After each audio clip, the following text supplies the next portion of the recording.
These days, we react to things on basically a real-time basis. I totally understand it. It's just the way of the world in 2025, especially when it comes to things like social media. But it also means we have to judge wrestling shows weekly because we're getting the weekly. We kind of have to ignore what Triple H says. Let's not wait and see. Now, really isn't a big deal as long as when we do get to the end of a story or we get to the end of an angle, we can actually look back in hindsight and go, oh man, I see what they were trying to do, and you either liked it or you didn't like it based on the entire thing that was hurled into your face. And what am I specifically talking about today? Well, of course, it is Jon Moxley, the Death Rider storyline, which, right slap bang in the middle, had a lot of fans going, oh, I don't like this, it's really boring, and we need to get the title off Jon Moxley. Why can't that Tony Khan look in the mirror and realize the things that we're realizing? It's the end of All Elite Wrestling, and it's going to die, and it's the end. I mean, it's the grifters that took it that far, but there were still some normal fans that were scratching their heads just a little bit. And yes, look, there were some sludgy episodes of Dynamite, especially because the World Championship was kept in a briefcase. And I went and double back checked that this was going on. You did have forum threads with people questioning, well, why would they ignore the visual of a championship? Once again, I don't really get it. Now actually, if you do your research, you will see that TV ratings actually stayed steady or went up a little bit, so somebody was invested in this when you got to the finale, when you got to the payoff, all in 2025, Jon Moxley, the world champion, who is not going to relinquish this belt, taking on Hangman Adam Page, the proverbial babyface, and who we as wrestling fans decided, listen, cowboy, you gotta bring that thing home. The Texas Death Match they had as well was absolutely brilliant and one of the best matches of the year. But it also was essentially old school wrestling. AEW had made Moxley such a dickhead and such an annoying person, everybody almost to a fault was like, if Hangman doesn't walk away with that championship, then damn it, I won't watch for a week, and then of course you'll tune in again because that's just what we do. If it hadn't gone that way too, though, it ties into your emotions, you would have considered this a proper loss, even though, as we know, wrestling is predetermined. So when you take your big baseball bat, do you know what that is?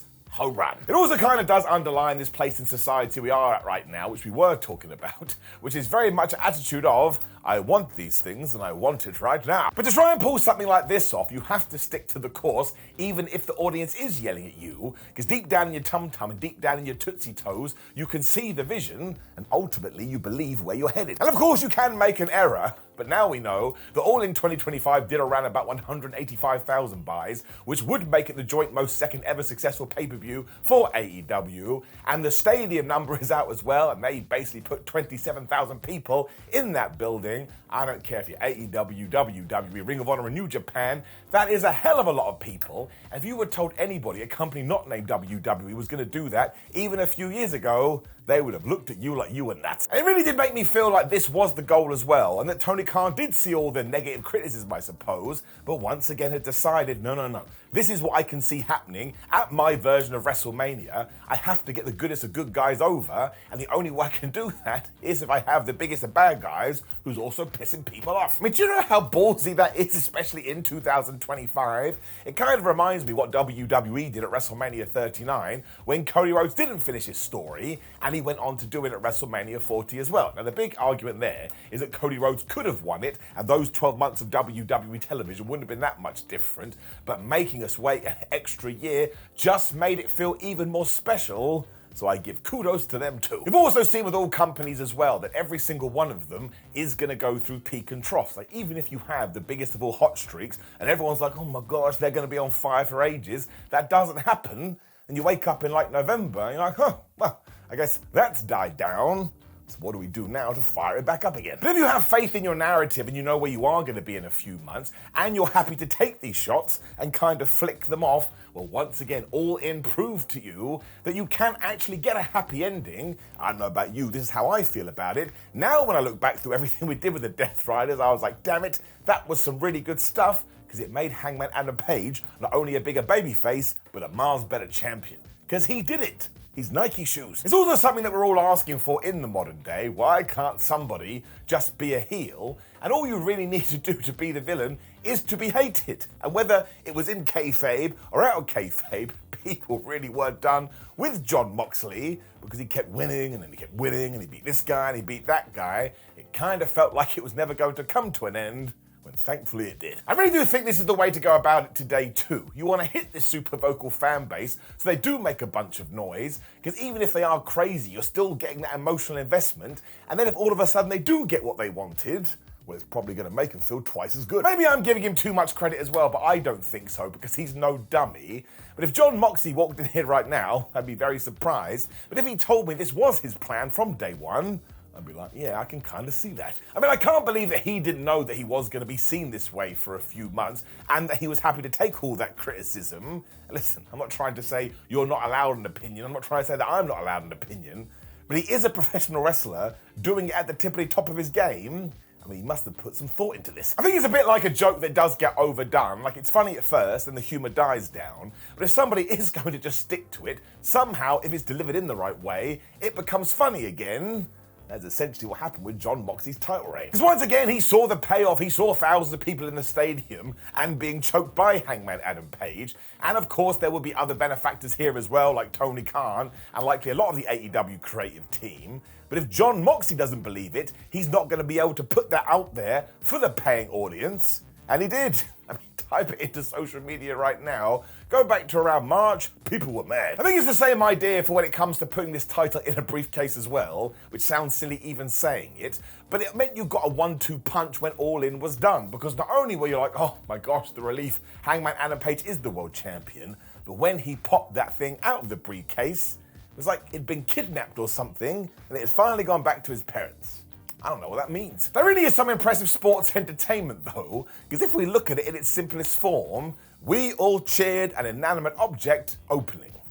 That makes us all very strange. That also makes me feel like a lot of these supposed issues came from the fact that wrestling is week-to-week TV. Because if you were going to do a similar story like this on something like Breaking Bad, you're going to get like 10 episodes in a very structured way, and then that show goes away for a while. That is not the case with AEW or any wrestling promotion. You are going to get it every single 7 days, sometime every 3 days. You do have to keep coming up with concepts of how you're going to get this across to the audience, or at the same time realizing if you are trying to make it feel like, oh my gosh, this is such a grind, but then also making sure the person watching that doesn't get too frustrated and turns off. Now again, you can go through the numbers and that didn't happen, so I'm gonna be that guy. I'm gonna be way over the top.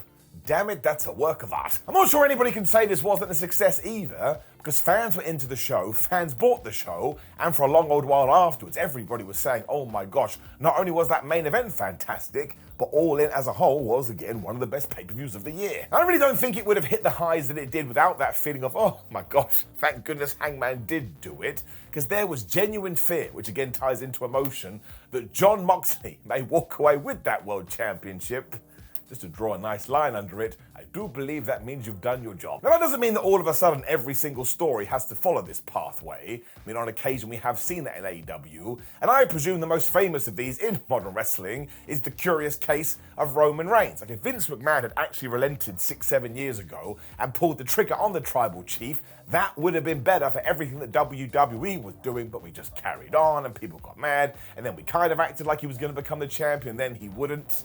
Just going to use the word that I always use, even though it sounds a bit dumb, it sort of became laborious. I mean, if we had got the head of the table after Roman Reigns had defeated The Undertaker at WrestleMania, I think you could have taken the Bloodline story and extended it out even further. Not that I'm complaining, because what we did get from 2020 to 2024, well, it's some of the best stuff that WWE has ever done. But this is why it does come down to the person that's in charge, though, because I can only imagine that Vince McMahon was like, no, I know what I'm doing. I can get the big dog over, even though every other single metric was telling him and the entire wrestling community that that ain't gonna happen, they're done with it. Now, it doesn't matter now because Roman did become one of the GOATs, and more power to that guy, but I am happy to stand here today with my bald head and tell you to your face that in hindsight, I think the Death Rider storyline was a huge success. I mean, it really had to be given how much love we had for the Cowboy when he was done and dusted, but it also opened up the door to reintroduce Darby Allin, which tied into the fact that it was the Death Riders that took him out, and we talked about the fact that Darby had been to the top of Mount Everest,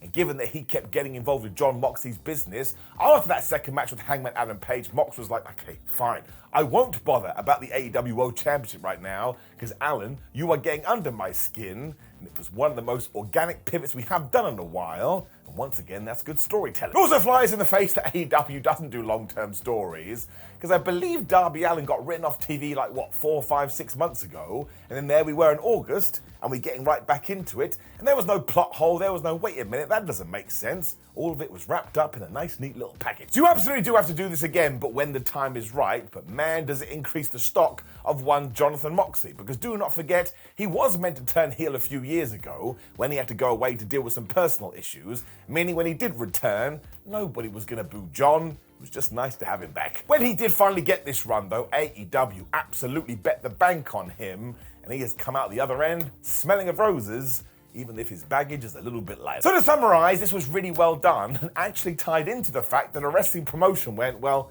you know, we do have Forever TV. This is going to go on until the end of time. Why don't we just kind of ride through with it, even when it does feel a bit wibbly-jibbly, because I think ultimately it's going to be a massive tick. It was almost even better because, of course, a lot of people do see All In as AEW's version of WrestleMania, and if Hangman Adam Page is going to be your guy, then actually it was his story, and it was his redemption tale, and that makes it even better still. If nothing else, I just applaud the fact that people in AEW went, hey, you do know that we have Forever TV, so maybe we should lean into that fact. And no, that doesn't mean not listening to the audience. I know what the internet does. They will skew my words, but if you absolutely think you do have something, well, don't relent, man, and let's see what we do get at the end. But ultimately, if this was meant to be trash, it turned into a wonderful butterfly that flew down into Texas and then, yeah, tried to kill John Moxley, who submitted because he was afraid of death.